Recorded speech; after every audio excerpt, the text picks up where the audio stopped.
Assalamualaikum warahmatullahi wabarakatuh. Salam, Om Swastiastu, Namo Buddhaya, salam kebajikan. Salam sejahtera untuk kita semua. Sebelum melakukan pemaparan materi, izinkan saya untuk memperkenalkan diri. Perkenalkan, nama saya Bidan Ana Hubaida, SST MKes. Saya dosen program studi kebidanan, program sarjana, Fakultas Ilmu Kesehatan Universitas PGRI Adi Buana Surabaya. Pada kesempatan kali ini, saya akan memberikan paparan terkait mata kuliah yang saya ampuh, yaitu mata kuliah kebidanan alamiah. Mata kuliah ini tentu linier dengan background pendidikan saya, yaitu kebidanan.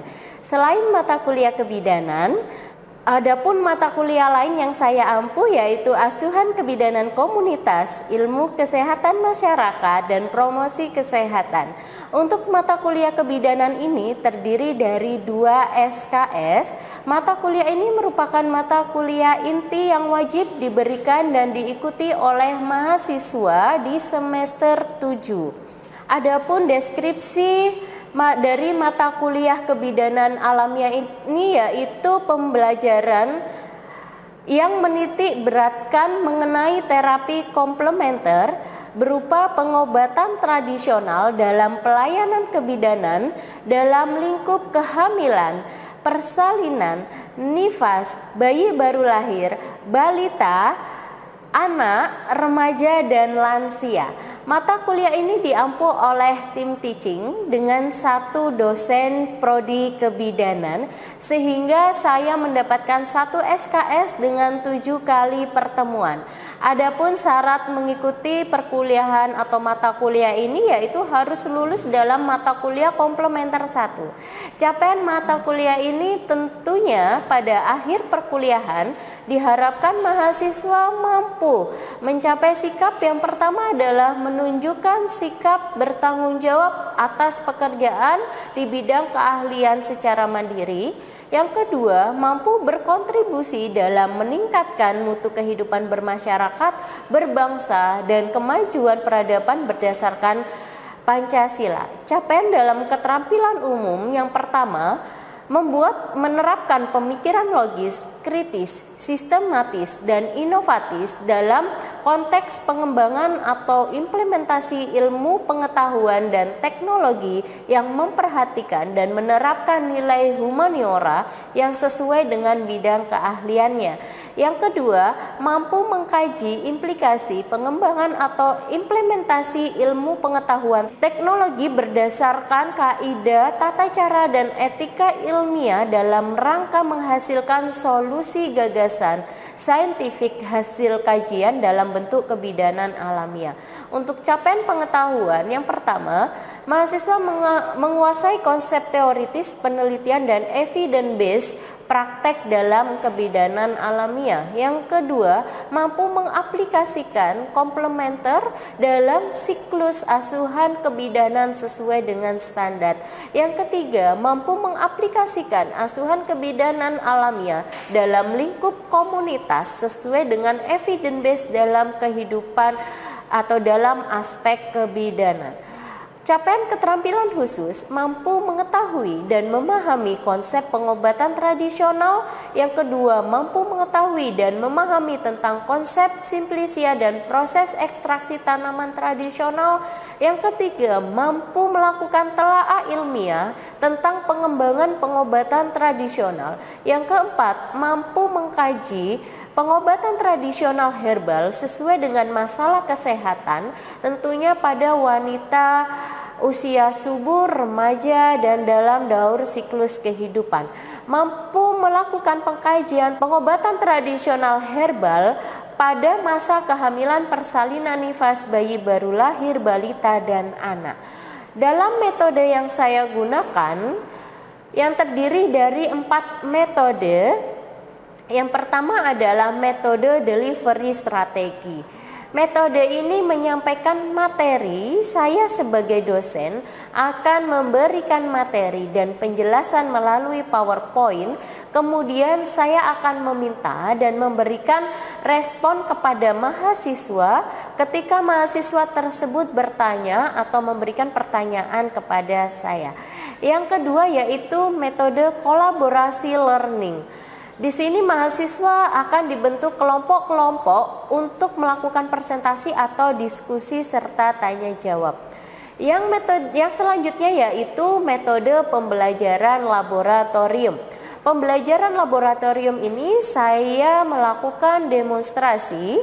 Metode demonstrasi yang akan saya berikan yaitu praktik seperti pembuatan simplisia yang benar sesuai dengan standar, kemudian pembuatan minuman herbal, yang ketiga pembuatan balsam dengan aromaterapi, menitik beratkan pada masalah-masalah di kebidanan. Yang keempat mempraktekkan metode ekstraksi sederhana. Praktek atau demonstrasi ini perlu dilakukan oleh dosen sebelumnya agar mahasiswa lebih mudah memahami teori dan praktek sesuai dengan SOP yang baik dan benar. Keahlian ini perlu diberikan kepada mahasiswa supaya mahasiswa pada saat ini bisa menjadi bekal keterampilan yang bisa diaplikasikan kepada masyarakat. Kemudian untuk metode yang keempat yaitu metode evaluasi. Untuk metode evaluasi di sini merupakan metode penilaian, di mana untuk penilaian terdiri dari 3 aspek, yaitu aspek kognitif, aspek afektif, dan aspek psikomotor. Pada aspek kognitif, poin yang didapatkan yaitu 45%, aspek afektif sebesar 20% dan aspek psikomotor sebesar 35%. Untuk aspek kognitif berdasarkan dari nilai mahasiswa yaitu nilai ujian akhir semester, nilai ujian tengah semester, dan nilai tugas. Untuk nilai afektif berdasarkan dari kehadiran, kedisiplinan, dan sikap menghargai. Dan untuk nilai psikomotor berdasarkan dari nilai ujian praktek di laboratorium. Pada saat pertemuan pertama selalu melakukan kontrak perkuliahan, sehingga setelah kontrak perkuliahan disetujui oleh mahasiswa, baru saya akan melakukan perencanaan pertemuan selanjutnya. Berikut ini video pembelajaran mata kuliah kebidanan alamiah. Selamat menyaksikan.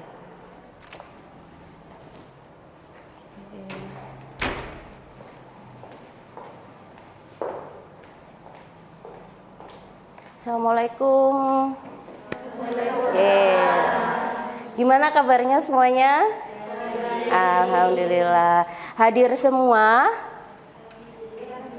Ada yang nggak hadir, ada yang masih belum datang. Oke. Saya ucapkan Assalamualaikum warahmatullahi wabarakatuh.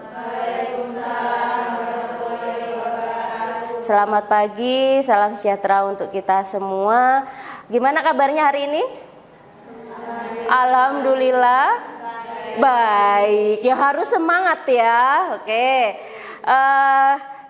Masih ada yang belum datang, saya absen dulu ya. Oke, yang pertama Nadia hadir, Mira, oke, Farah hadir, Selin hadir, Widya hadir, Rora, oke. Ada yang belum datang ya? Sudah dihubungi temannya? Sudah. Oh, mensalam. Silakan Mbak.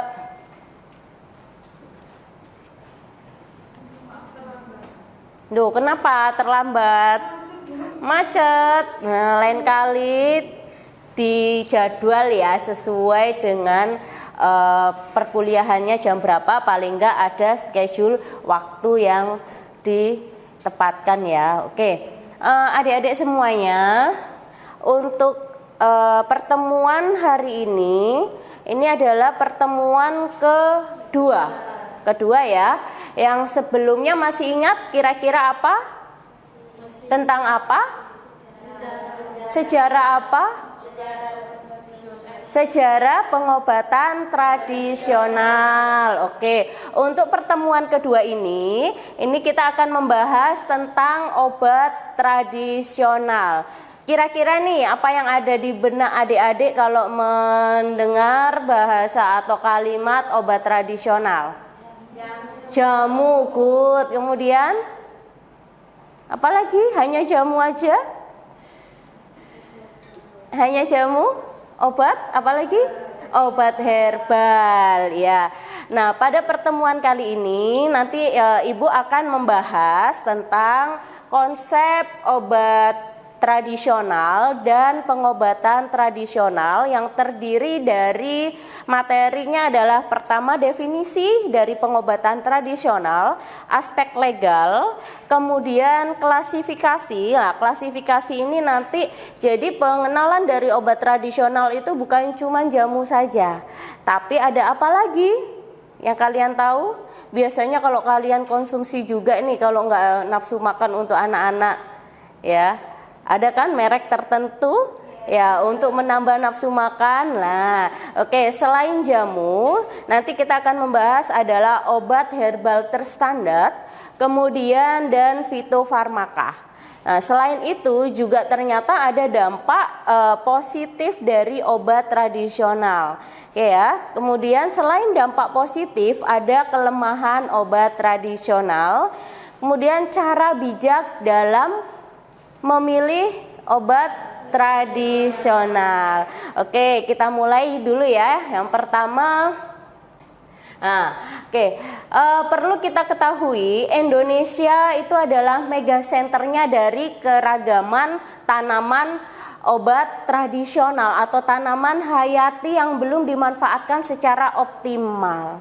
Ya, jadi di Indonesia ada 5.131.100 spesies atau 15,3% dari total spesies yang ada di dunia. Jadi banyak sekali keanekaragaman tanaman herbal yang bisa dimanfaatkan. Akan tetapi yang kalian biasa berikan apa? Yang biasa di rumah konsumsi? Jahe. Ternyata banyak ya, ada 5.131.000 spesies dari tanaman tradisional atau tanaman herbal. Oke, pada tingkat global ada kecenderungan cara pengobatan back to nature. Ya, saat ini kita juga sudah mulai di Indonesia juga sudah mulai mengadakan back to nature. Ya, tahu artinya? Apa artinya back to nature? Pengobatan kembali ke natural atau ke alam ya. Nah, menurut WHO, 75% dari populasi di dunia yang tinggal di negara berkembang di sana mengkonsumsi hanya 21% dari produk farmasi dunia. Oke, nah, coba kita lihat proporsi jenis upaya kesehatan tradisional yang dimanfaatkan. Kita lihat di sini, ramuan jadi hanya 48%, ramuan buatan sendiri 31,8%, kemudian keterampilan manual 65,3%, keterampilan olah pikir hanya 1,9% dan keterampilan energi 2,1%. Yang artinya apa? Keterampilan olah pikir ini yang belum dimanfaatkan hanya 1,9. Ya, nenek moyang kita hanya biasanya diberikan dengan cara apa? Direbus, diseduh ya. Lah, di sini inilah poin yang kecil, persentase yang kecil karena belum tahu cara pengolahannya. Oke ya. Oke. Kemudian nah, ini proporsi pemanfaatan tanaman obat keluarga pada penduduk di semua usia berdasarkan provinsinya. Kita lihat di Indonesia dulu. Di Indonesia ternyata baru 24,6% memanfaatkan. Ya, sedikit sekali ya. Ya, kurang dari setengah penduduk di Indonesia. Oke, Untuk provinsi mana nih yang paling tinggi untuk pemanfaatan tanaman obatnya? Paling tertinggi adalah di Sulawesi Utara. Bagaimana kita yang di Jawa? Halo, Jawa Timur? Wah, masih berapa? 20% saja. Ya. Oke, untuk mbak-mbak dari timur ini, dari NTT, sering menggunakan obat tradisional? Sering. Oke. Nah, oke.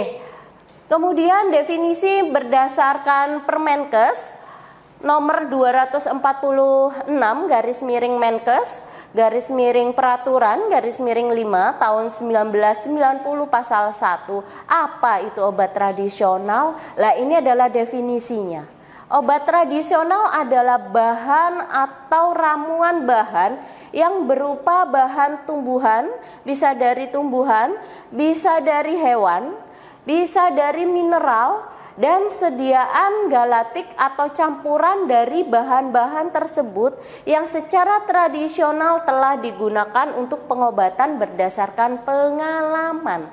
Jadi di sini masih berdasarkan pengalaman. Kira-kira nih kalau dari bahan hewan apa yang dimanfaatkan? Jadi bukan cuma tanaman saja, ternyata dari hewan juga bisa. Ada yang tahu? Ya, enggak apa-apa. Ada yang tahu? Oke, misalkan kotoran. Selain itu apa? Lah, lendir dari burung walet. Kemudian apa lagi? Rumput laut. Nah, rumput laut itu juga kaya akan manfaatnya. Rumput laut itu selain digunakan untuk makanan, bisa juga digunakan sebagai bahan kosmetik. Oke, itu tadi menurut definisi menurut Permenkes. Kemudian ini definisi menurut WHO. Jadi obat tradisional adalah obat asli di suatu negara yang digunakan secara turun-temurun di negara lain ataupun negara asalnya. Obat asli adalah suatu obat bahan alam yang ramuan atau cara pembuatan, pembuktian khasiat dan keamanan serta cara penggunaannya berdasarkan pengetahuan tradisional. Oke. Ini definisi berikutnya. Oke, saya mau tanya nih, mengapa kok masih memilih pengobatan tradisional terutama pada ramuan atau minuman herbal? Ada yang mau menjawab? Kenapa nih kita masih menggunakan atau masih mengkonsumsi jamu, mengkonsumsi obat tradisional? Silakan angkat tangan. Kira-kira kenapa? Ya. Mungkin karena lebih aman. Lebih aman. Oke, apalagi? Mitos. Oke, kaitannya dengan mitos, apalagi? Mudah didapat. Oke, selain itu? Harganya lebih terjangkau. Ya, kira-kira dari semua jawaban benar? Iya, benar sekali. Harganya terjangkau. Iya, terjangkau sekali. Dengan kita menanam, kita sudah memanfaatkan hasil dari tanaman tersebut. Oke, yang pertama adalah lebih mudah dijangkau oleh masyarakat, baik harga maupun ketersediaannya, lebih murah. Kemudian yang kedua adalah sudah dipercaya sejak nenek moyang, kaitannya dengan mitos. Ya, kaitannya dengan mitos-mitos. Kemudian efek samping minimal. Kemudian yang keempat, kegagalan penggunaan obat modern untuk penyakit tertentu seperti kanker. Yang kelima, semakin luas akses informasi mengenai obat tradisional di seluruh dunia. Ya, jadi memang sekarang akses untuk pengobatan tradisional itu sekarang sudah luas sekali. Oke. Untuk aspek legal, WHO sendiri sudah merekomendasikan dalam penggunaan obat tradisional termasuk dalam jenis obat herbal, kemudian dalam pemeliharaan kesehatan masyarakat. Jadi WHO pun sudah melegalkan untuk pemberian obat tradisional, terutama untuk penyakit kronis dan degeneratif. Penyakit degeneratif contohnya penyakit diabetes. Nah, itu sudah bisa dicanangkan dengan pemberian pengobatan tradisional. Oke, yang kalian tahu nih, kalau diabetes dikasih obat apa atau dikasih ramuan apa, tanaman apa ini yang bisa menurunkan gula darah? Kumis kucing, betul. Selain itu, banyak sekali untuk menurunkan diabetes. Apa? Insulin. Ya, pohon insulin, oke ya. Jadi insulin itu diambil daunnya, direbus, kemudian itu bisa untuk diminum, bisa untuk menurunkan kadar gula dalam darah. Oke. Nah, ini klasifikasi obat tradisional. Tadi yang disebutkan ada jamu. Kalau kalian sering menjumpai logo daun, jadi ini jenisnya adalah jamu. Kalau kalian menjumpai jenis 3 ranting ini, 3 ranting berarti dia obat herbal yang sudah terstandar. Kalau rantingnya sudah bercabang-cabang, dia termasuk golongan fitofarmaka.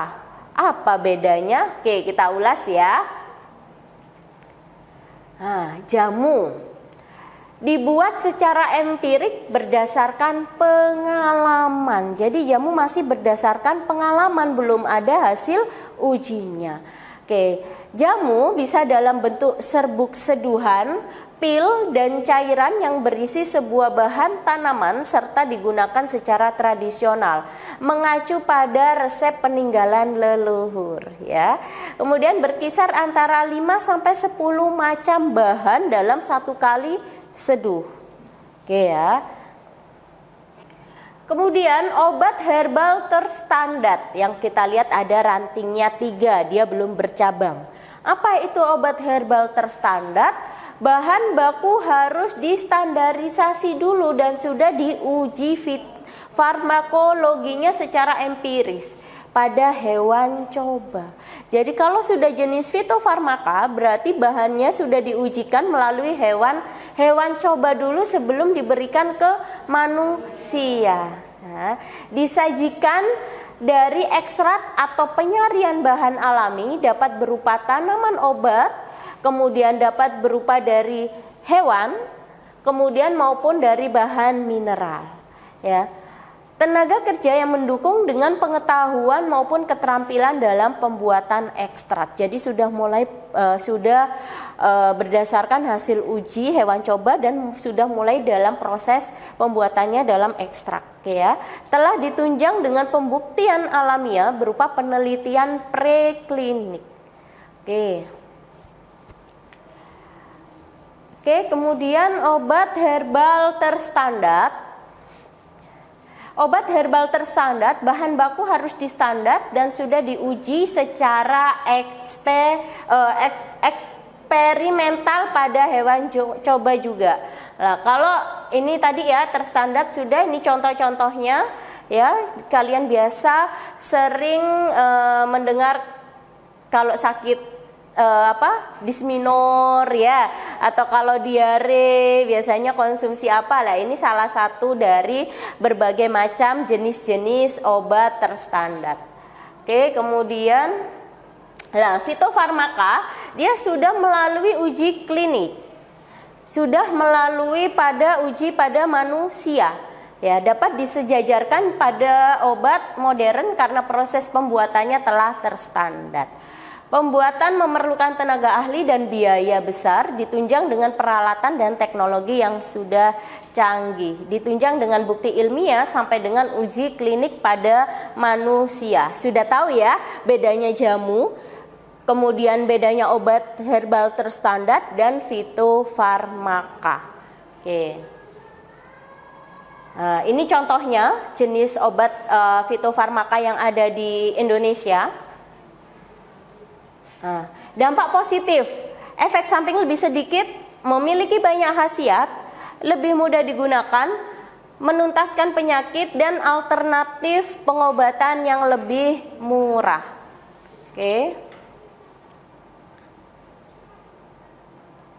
Kemudian untuk kelemahannya, Untuk kelemahan dari obat tradisional, yang pertama membutuhkan waktu. Proses penyembuhannya tidak secepat dari obat kimia atau obat farmakologi. Jadi proses penyembuhan dari penggunaan obat tradisional ini membutuhkan waktu yang cukup panjang. Oke, ada yang bilang kurang terpercaya ya. Kemudian ada interaksi dari obat. Oke, ini perbedaan dari obat tradisional dan obat kimia. Gimana sih cara bijak dalam pemilihan obat? Yang pertama adalah kebenaran bahan atau tanaman herbal. Sebelum kita mengkonsumsi obat herbal, kita harus tahu dulu benar nggak obat ini untuk menyembuhkan suatu penyakit ya. Kemudian ketepatan waktu penggunaan, kapan dikonsumsinya ya. Kemudian ketepatan dosis, ketepatan telaah informasi yang kemudian ketepatan cara penggunaan, dan terakhir adalah tanpa penyalahgunaan. Nah, ini contoh-contoh tanaman obat tradisional yang sering kita jumpai di sekitaran rumah ya. Ada lidah buaya, ada kumis kucing, ada pegagan, ada mengkudu ya. Sering kan kalian jumpai ini ya. Kira-kira dari 4 jenis ini kalian konsumsi yang mana? Tidak satu pun. Ya, oke. Nah, ini obat tradisional yang sudah terstandar. Ada merek-merek ini ya. Oke, sampai di sini ada yang mau ditanyakan? Ya, saya buka 2 sesi pertanyaan. Ada yang mau ditanyakan? Silakan angkat tangan. Ayo. Ya, silakan. Dengan Mbak siapa?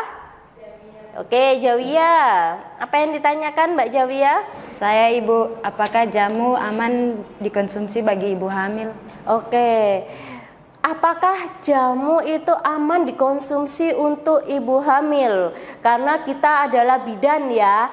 Jangan sampai nanti pasien datang, "Bu, saya konsumsi jamu A, B, C, D tapi tidak tahu apa manfaatnya." Oke, kira-kira aman tidak? Kira-kira aman tidak ibu hamil? Oke. Ibu hamil boleh mengkonsumsi jamu dengan syarat yang pertama adalah apa? Harus tahu dulu manfaatnya. Ya, manfaat dari jamu yang dikonsumsi. Kemudian hati-hati dalam memilih jamunya. Ya, hati-hati dalam memilih jamu, meskipun jamu itu seringkali terbuat dari bahan alamiah, akan tetapi ada beberapa bahan itu yang memiliki efek samping. Salah satunya apa? Bisa membuat kontraksi, bisa membuat keguguran. Nah, maka dari itu sebaiknya kalau ada pasien datang ibu hamil, konsumsi jamu terus-menerus, harus berkolaborasi atau berkonsultasi dengan dokter terlebih dahulu. Kira-kira jamu apa yang lebih cocok dikonsumsi oleh ibu tersebut yang tidak mengganggu dari janin, dari kesehatan janin dan kesehatan ibunya. Seperti itu ya. Oke, bisa diterima? Oke, mungkin itu saja materi untuk hari ini di pertemuan kedua. Nanti kita ketemu minggu depan untuk materi selanjutnya. Jangan lupa dipelajari. Ya, dipelajari materi hari ini. Minggu berikutnya nanti ibu akan evaluasi lagi. Ibu lakukan pretest dulu sebelum memulai untuk materi ketiga. Oke, terima kasih atas kesempatannya adik-adik semuanya. Ada sedikit catatan pesan dari saya. Orang hebat dan berkualitas akan melahirkan ribuan orang hebat. Sekian dari saya akhiri. Wassalamualaikum warahmatullahi wabarakatuh. Waalaikumsalam warahmatullahi wabarakatuh. Terima kasih. Terima kasih. Ya.